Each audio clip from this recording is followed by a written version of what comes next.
We talk a lot about playoff heroes, the mythical figures who rise above October pressure to forge their names into granite.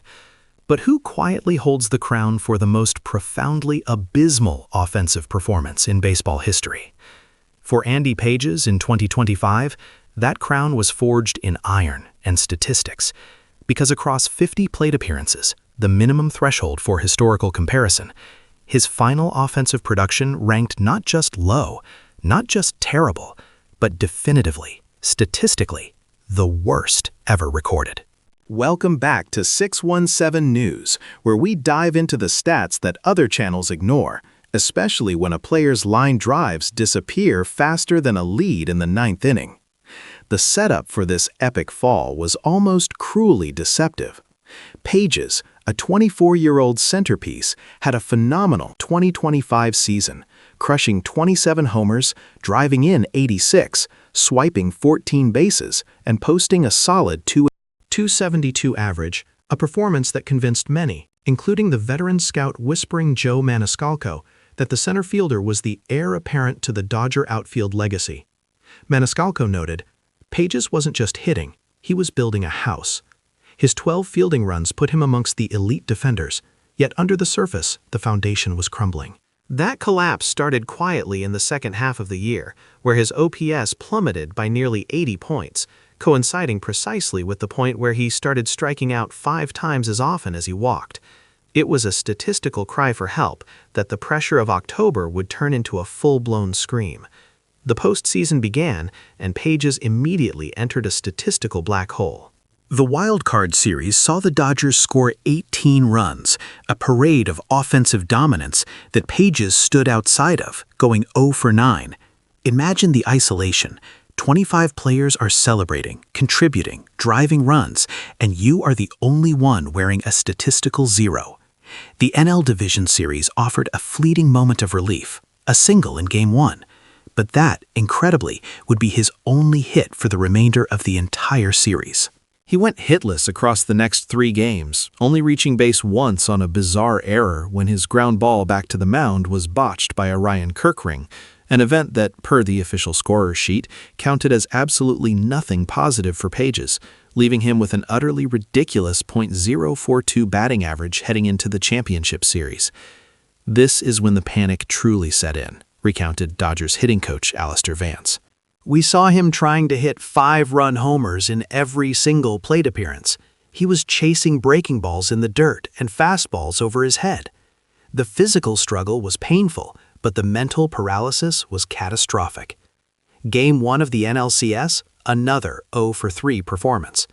The numbers were quickly moving from bad to historically toxic. Pages managed a brief 2-game oasis where he went 2 for 5, driving in his only RBI of the entire playoffs and managing a lone double, his only extra base hit. But that short surge evaporated instantly. He secured the final out of the NLCS on a fly ball, sending his team to the World Series. But even that moment of triumph was built on a personal effort that saw him go 0 for 3 with 2 more strikeouts. His World Series Game 1 mirrored the despair. 0 for 4, 2 strikeouts, contributing to an 11-4 beatdown. His final hit, a single, came in Game 2, bringing his official playoff hit total to a staggering, painful 5. After an 0 for 5 effort in the excruciating 18-inning Game 3 victory, Dave Roberts made the move that marked Pages' nadir, the benching. Roberts replaced his young center fielder with the reliable, if unspectacular, utility man, Miguel Rojas. Pages was relegated to 3 meaningless plate appearances in the rest of the Fall Classic, failing in all of them. Now, we must address the counter-argument that inevitably arises when discussing statistical failures of this magnitude, that Pages was simply unlucky, facing elite pitching in high-leverage moments. We refute this by looking not just at his average, but at the composite numbers. As data analyst Peyton of Big League Analysis revealed, among all players with 50 or more plate appearances in a single postseason, Pages' final line stood alone in historical ignominy. His .078 batting average was the worst. His .113 OBP was the worst. His .098 slugging percentage was the worst. And his 211 OPS was not only the worst, it was the only qualifying OPS in history to fall below the .300 mark. This wasn't bad luck, this was a complete statistical breakdown under pressure. Pages, sitting on the bench in the late innings of Game 7, must have felt the weight of history crashing down on him. He was a 0 on the offense ledger, watching his replacement, Miguel Rojas, unbelievably tie the game with a dramatic ninth-inning home run. Pages was watching his destiny unfold without him, the statistical villain awaiting the final whistle. But this is where the narrative snaps, the redemption story so dramatic it feels stolen from a screenplay. In the bottom of the ninth, with the score tied, the bases loaded, 2 outs, and Kike Hernandez at the plate, the entire championship on the line, Dave Roberts made a late-game defensive switch. Andy Pages was rushed into center field. The pitch comes, Hernandez rips a deep drive to center field, a guaranteed walk-off hit that would shatter the Dodgers' dream. But Pages, driven by a primal need to redeem a month of failure, raced back, leaping and extending, somehow pulling down the ridiculous season-saving catch over his head. In that single, breathtaking defensive sequence, the entire statistical history Pages had just set, the .078 average, the .211 OPS, was instantly, mercilessly erased. His team went on to win back-to-back championships just moments later.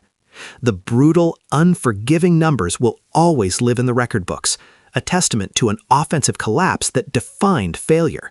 Yet the enduring image is not the strikeout looking, but the airborne defensive masterpiece. The truth is, Andy Pages had the worst hitting postseason of all time, a statistical nightmare that only an anomaly of defensive brilliance could ever overcome. The question, then, is not whether the struggle was real, but whether one transcendent moment of winning can truly obliterate a mountain of personal failure. Let me know what you think in the comments below. Does the Game 7 catch truly negate the historically terrible? 211 OPS, or should the history books remember both sides of Page's chaotic October? Don't forget to like this video, share it with your friends, and hit that subscribe button for more deep dive analyses here on 617 News.